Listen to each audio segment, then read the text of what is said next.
Okay na to. Tikim nga. Ang daming kamyas dito mga idol.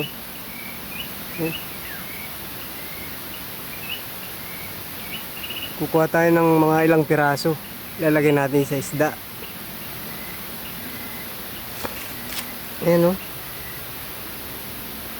Ganda hulog lang mga idol. Ang dami. Ayan yung nakuha natin mga idol. Di na ako kumuha ng marami. Yan mga idol, naka-prepared na. May mga ilang pampalasa lang. Tas gata. Yan. Ito yung kamyas mga idol.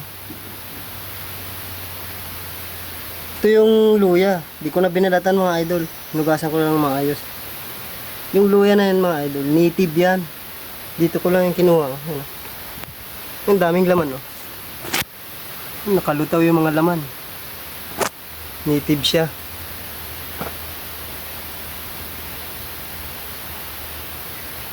Siyempre dito na tayo sa triple burner. Ayan isa, dalawa, tatlo. Sa gitna lang tayo magsasalang.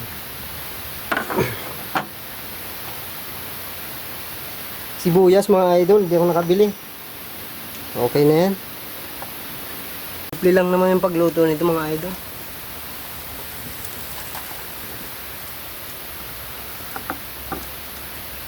Lagyan na natin ng luya. Lagyan na rin natin tong bawang.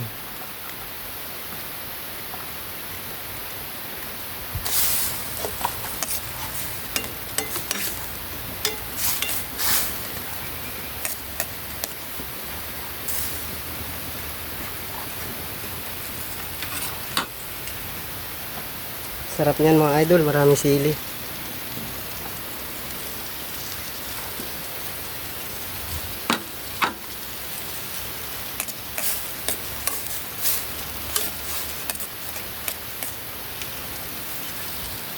Ilalagay ko na rin itong isda.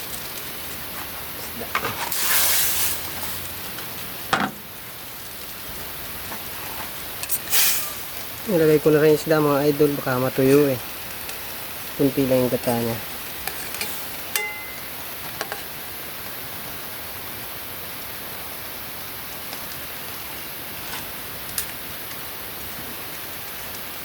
Nilagay ko na yung pampaasim niya mga idol, gulay niya,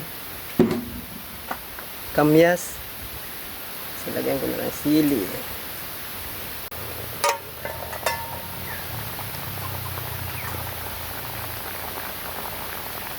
Sumisinik-sinik na siya.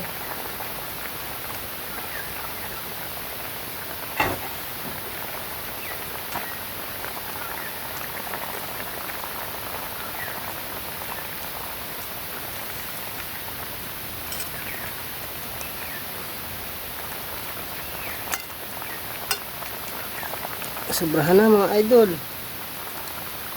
Okay na to. Tikim nga.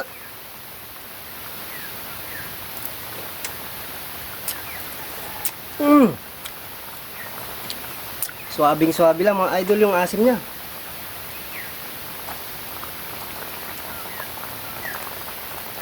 Yung iba mga idol, pag nagluto ng mga ganitong kompleto talaga yan nila. May dahon na pampabango, paminta.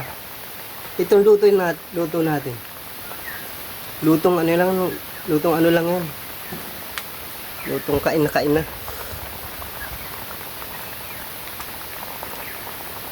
Sure.